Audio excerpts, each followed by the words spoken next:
This video is going to be a departure from my usual content, as it'll be going up on both my main Batman's Left Nostril channel, as well as my secondary Brave Enough for Politics one. This is because the topic pertains to both and could potentially affect or even end my time here on YouTube. As you're probably aware by now, the United Kingdom recently passed the so-called Online Safeties Act, which requires websites that host adult content to verify that UK citizens accessing said sites are over 18 via submission of government or photo ID. Within days, Australia followed suit with similar legislation intended to ban minors under 16 from social media.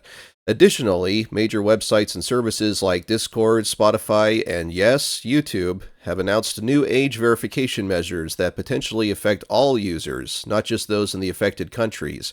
And in case you're thinking about using a VPN in order to bypass these restrictions, there's already talk from the powers that be about banning such workarounds. Since we're on YouTube, let's break down their new policy in particular.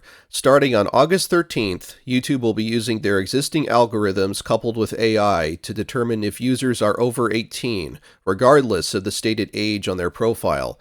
It will base these assumptions off of the videos you watch, how old your profile is, and other indicators.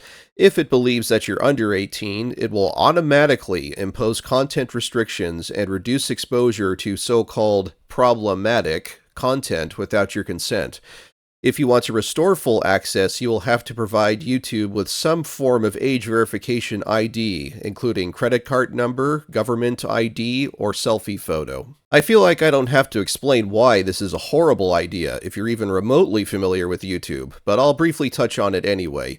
YouTube has demonstrated time and time again that their algorithms and AI measures simply do not work as advertised, and arguably cause more harm than good. Legitimate videos and even entire channels are in constant danger of being falsely flagged or taken down as inappropriate by the algorithm or false claims by bad actors, and trying to contact YouTube to fix these issues is a nightmare, even for the largest channels on the platform. Meanwhile, bots, AI garbage, and even not safe for work ads infest the site with seeming impunity, drowning out legitimate content creators.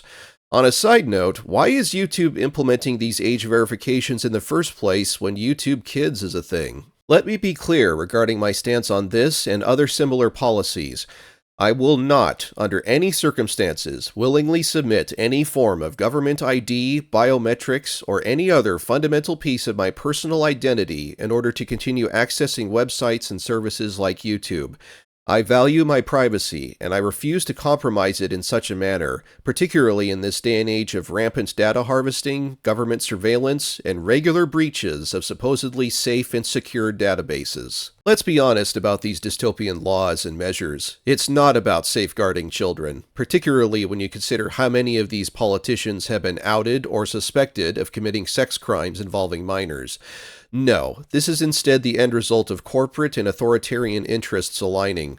Shady surveillance corporations like Palantir, yes, that is its actual name, headed by ghouls like Peter Thiel and Lewis Mosley, grandson of infamous British fascist Oswald Mosley, will gain unprecedented access to user data and unprecedented profits as a result, while governments will have an easier time than ever keeping tabs on their citizens and cracking down on dissent.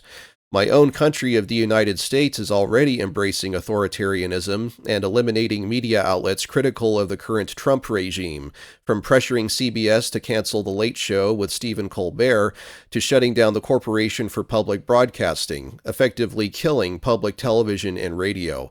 It was never about protecting children. It's about money and control. So where does this leave me and my YouTube hobby?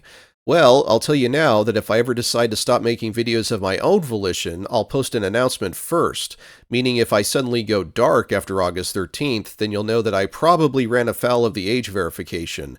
In light of this, I am currently looking into alternative video hosting sites should something happen to me here. Yes, I know, nothing even comes close to YouTube in terms of size and audience right now, but I make these videos for the fun of it, and don't really care how many views I get. There's Dailymotion, but they're a French-based website and can very well follow suit with age verification ID as the EU looks to adopt similar measures as the UK. I've recently started getting into browsing the proto-web via Retrozilla, and it has its own retro-style video site with Warp Stream. Given how Flashpoint Friday is my bread and butter on the main channel, I'm considering uploading those at the very least to the platform, as most of the games I cover hail from that era of the internet. If you fine folks have any other suggestions for video hosting sites, I'm willing to listen, except for BitChute. I'm not joining that anti-vax neo-Nazi infested shithole. So there you have it. That's the current state of things. I wish we didn't live in such interesting times, but here we are. I strongly urge people to speak out about this and other dystopian developments that I didn't even touch on, such as payment processors censoring online game storefronts like Steam and itch.io. Worst case scenario, when we barrel headlong into a full-on corpo surveillance state, I'm going to go off the grid, so to speak, and abandon online spaces as much as I can. I'm old enough to remember a world before the internet became ubiquitous, and if I have to return to that in order to safeguard my privacy and my dignity, then so be it. I spend too much time online as is, if I'm being honest, and I've collected enough physical and offline media over the years to keep me entertained without turning to online and streaming platforms. I'm under no illusions that I'll be completely untraceable in this day and age of online dependency and cameras so small that they can be mounted anywhere, but I can at least make it inconvenient for them to keep tabs on me. Hopefully I'm wrong about all of this, and things will be walked back with enough pushback, but you know how that old saying goes, hope for the best, prepare for the worst.